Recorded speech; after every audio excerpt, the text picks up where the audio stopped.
My sister made the announcement at Christmas dinner. Not quietly, not privately, right between the turkey and the red cabbage, with a glass of red wine in her hand and the smile of a woman who had been waiting a long time for this moment. "Dad has sorted everything out," she said. "The house, the accounts, everything." She looked at me when she said it, directly, with the kind of look that does not ask a question but delivers an answer she had prepared long ago. I was sitting across from her at my parents' table, in the house I grew up in, with a plate of food I no longer wanted to touch. My father sat at the head of the table. He looked at his plate. He said nothing. Welcome to true revenge stories, where the truth always comes to light, no matter how long it stays buried. If this is your first time here, subscribe now and hit the bell so you never miss a story. My name is Sophie Brenner. I am 29 years old, and this story does not begin at Christmas. It begins 20 years earlier, in a family where there were always two kinds of children: the ones who were celebrated, and the ones who learned to live without celebration. My sister Clara was 4 years older than me. Loud, charming, the kind of daughter who filled rooms before she entered them. My mother lit up when Clara walked in. My father laughed differently when Clara spoke. Warmer, more open, like someone had cracked a window. I was the quiet one, the one who read while Clara performed, the one who asked why while Clara was already demonstrating how. I was not difficult. I was simply different, and different in our family meant less. My father, Heinrich Brenner, had built a mid-sized real estate firm in Mannheim. 30 years of work, an office in the city center, a solid business with a good reputation. Clara had joined the firm straight after university. I had studied architecture, moved to Frankfurt, built my own small studio. My father had never visited my studio. He had personally chosen Clara's desk at Brenner Real Estate. I had learned to live with this arithmetic. Not without pain, but with the quiet acceptance of someone who has understood that certain doors were simply not built for them. Then 2 years ago, my father received his diagnosis. Heart failure, slowly progressing. He kept working, slower, with more breaks. Clara took on more responsibility at the firm.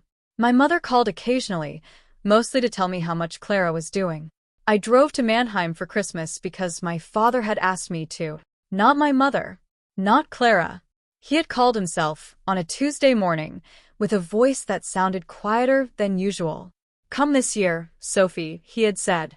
"Please." The please surprised me. My father rarely said please. So I came.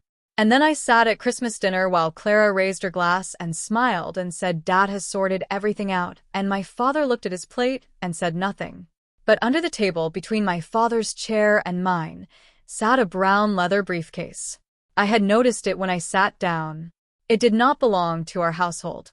It had a combination lock and the discreet emblem of a law firm on the side. I did not ask about it, but I stopped eating, and I waited. Clara talked for another 20 minutes. About the firm, about the handover, about the plans she and Dad had already discussed. The house would go to her, the accounts too, the firm itself would be transferred gradually. She had already spoken to the accountant. She had already made appointments. She used the word already very often. My mother listened with the face of a woman who knows a story and is relieved it is finally being told. She nodded at the right moments. She refilled Clara's glass. I sat quietly. I ate my red cabbage. I looked at my father occasionally. He looked back occasionally, with an expression I could not read in that moment. After dinner, I helped my mother in the kitchen. Clara sat in the living room making phone calls. My father disappeared into his study. 15 minutes later, he called for me. "Sophie." His voice through the kitchen door. "Can you come for a moment?" I dried my hands and went. His study was the same as always.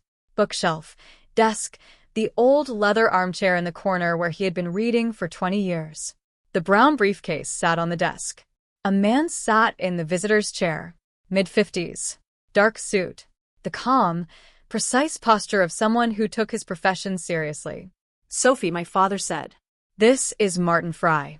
He is my attorney." I looked from my father to Martin Fry and back. "Sit down," my father said. I sat. Mr. Fry opened the briefcase. He pulled out a folder, white, with a blue tab. He placed it on the desk, opened it to the first page, and slid it across to me. I looked at the cover page. Last Will and Testament. Heinrich Brenner. Date, November 14th. 6 weeks old. If this story is hitting close to home, subscribe now and hit the bell.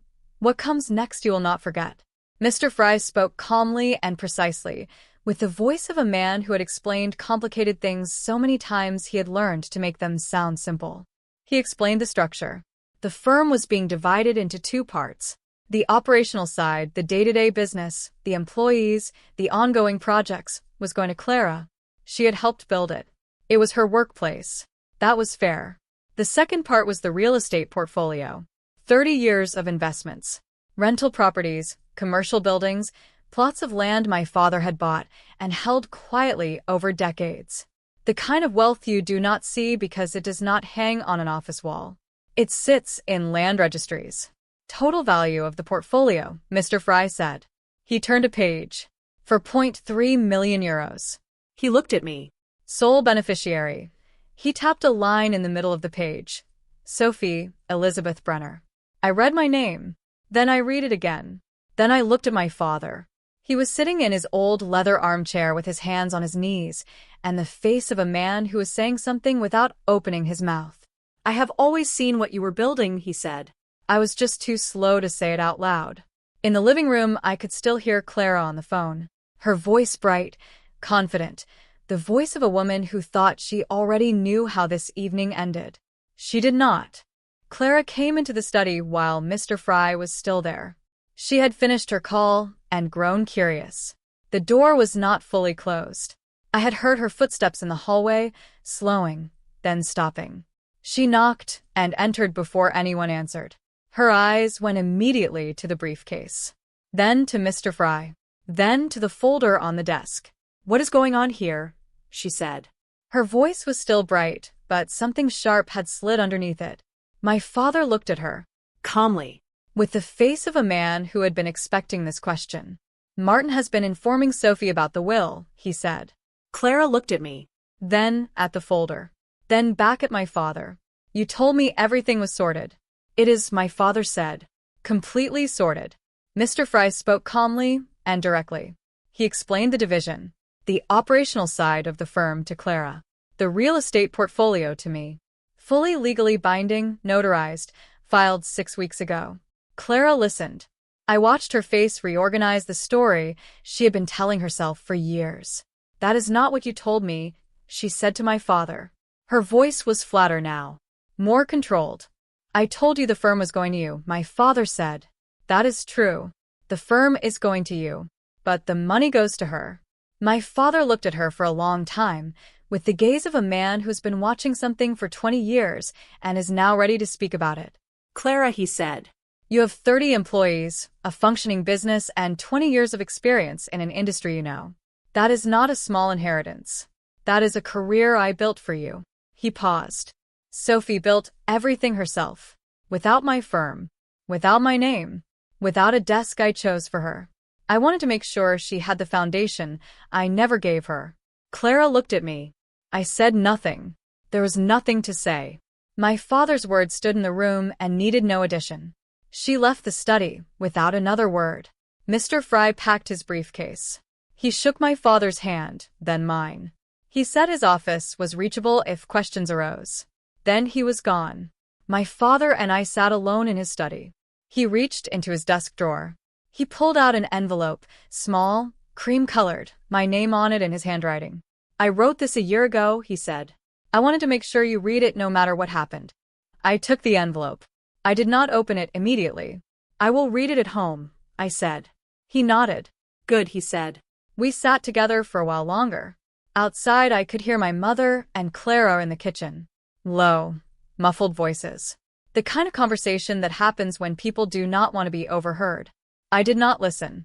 I sat with my father in his study, holding an envelope, with the feeling of someone who has just understood that the story she knew about her family was not the only story that had been told. Some fathers do not talk much, but they act. Sometimes it takes 20 years to see that.